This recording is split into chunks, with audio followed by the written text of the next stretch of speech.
नमस्कार, मैं आपका अपना ब्रजकिशोर तिवारी। आज हम चंद दिनों पहले हुए नागपुर के जो दंगे हैं उनके बारे में बात करने आए। हाँ, आप परेशान ना हो, नागपुर दंगे के बारे में आपको सब कुछ मालूम है। उसके बारे में हम बात नहीं करेंगे कि वो क्यों हुआ, कैसे हुआ, क्या हुआ। यहाँ हम एक और अन्य मुद्दे पर बात करने आए हैं। नागपुर में जो मुस्लिमों के द्वारा दंगा भड़काया गया, उसके पीछे उन्होंने एक वजह बताई। वो ये बताई कि साहब, दिन में बजरंग दल और विश्व हिंदू परिषद के लोगों ने एक आम सभा करके उसमें औरंगजेब को बेइज्जत किया।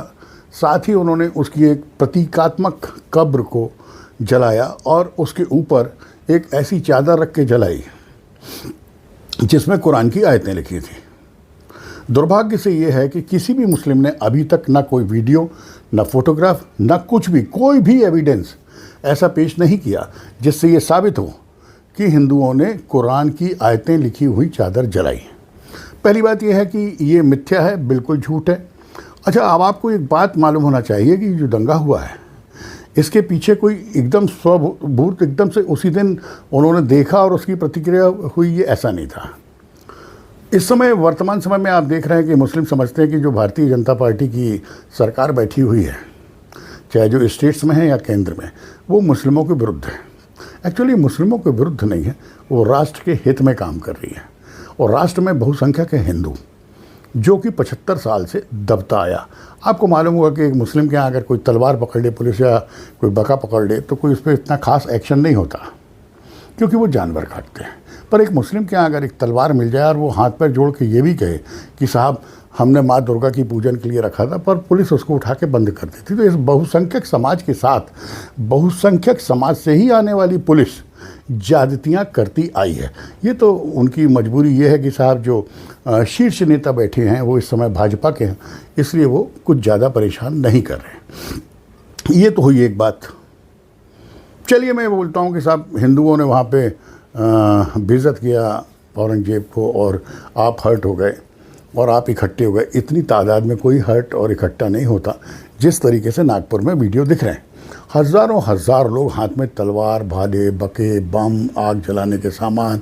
मैंने ऐसा लग ही नहीं रहा था कि हम हिंदुस्तान में और ख़ासकर नागपुर में रह रहे हैं, जहाँ आरएसएस का गढ़ है, जहाँ पे मुख्यमंत्री का खुद निवास है महाराष्ट्र के, वहाँ ऐसी हरकतें।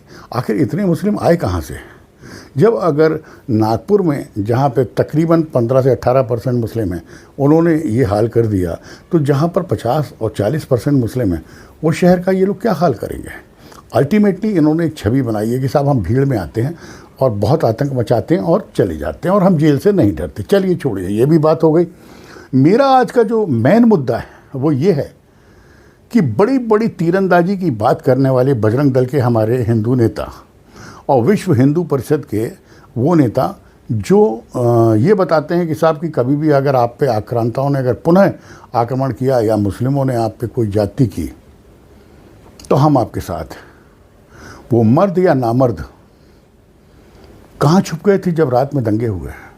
जब हजारों की तादाद में मुस्लिम युवक हाथों में हथियार लेकर नागपुर की हिंदू बस्तियों में घुसे और घंटों उन्होंने आतंक मचाया, तब एक भी बजरंग दल का व्यक्ति नहीं दिखा जो इसका विरोध कर सके।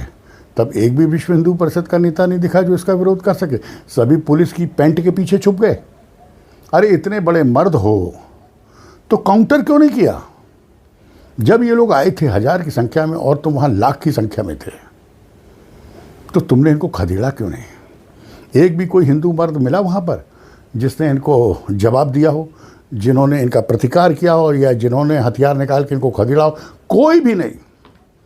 इसका मतलब क्या है कि आप दिन के उजाले में हिंदुओं को सिर्फ भड़काते हो, आप उनके सही साथी नहीं हो।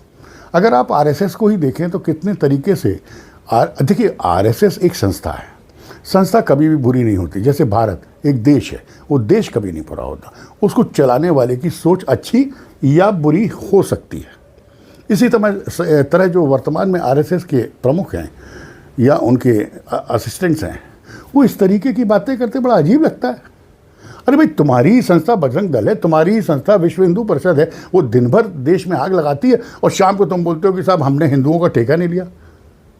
ये आरएसएस की लैंग्वेज है। आपके यहाँ एक मुस्लिम विंग है, आरएसएस की, वो क्या कर रही थी? उसने कोई वक्तव्य क्यों नहीं दिया? कोई भी सड़क पे क्यों नहीं आया?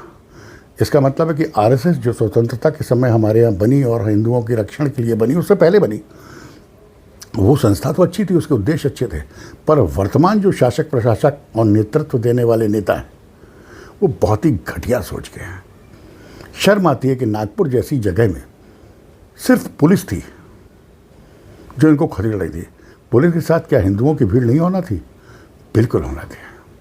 अगर वो 1000 थे तो आपको 5000 होना था, वो 5000 थे तो आपको 50,000 होना था, तब जाके जुल्म का जवाब दिया जाता।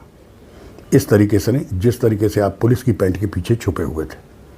शर्म आती कहते हुए, पर ये सच्चाई है। बजरंग दल के लोग दिन में पुलिस संरक्षण में मंच पर खड़े होकर बड़ी बड़ी बातें करते हैं, पर जब असलियत में सामना करना पड़ता है तो सब भाग जाते हैं।